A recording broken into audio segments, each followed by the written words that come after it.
Dito sa classroom na to, napakainit. Buti na lang, meron akong Dripor high-speed fan na nabili ko worth 382 pesos dyan sa yellow basket na nakikita niyo sa ilalim. No? So, ano ba yung features ng Dripor fan na ito, guys? So, pwede natin i-on. Yan. Pag-on natin, ito yung 10%.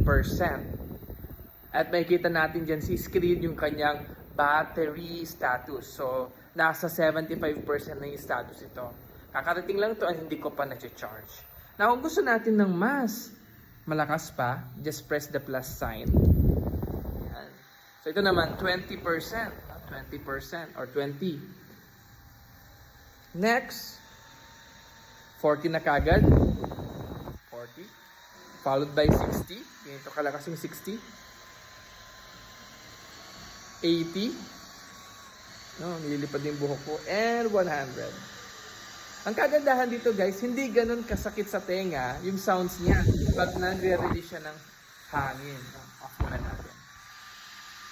So tamang-tama to ngayon, lalo't yung humidity natin dito sa bansang to ay kakaiba.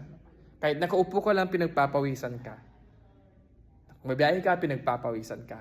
For only 382, meron ka ng napakaganda at napaka-quality na Dripor high-speed fan. So ano pa inaantay mo? Mag-check out ka na. At yan pala ay may kasamang free lanyard. Ayan, makikita ninyo. At napakaganda yung box nito. Ito yung box. Available to sa gray, sa pink color, sa green. Check nyo na lang yung yellow basket. Then, antay mo na lang dumating sa iyo ang napakagandang high-speed fan na ito. So, check out na guys. Very sulit.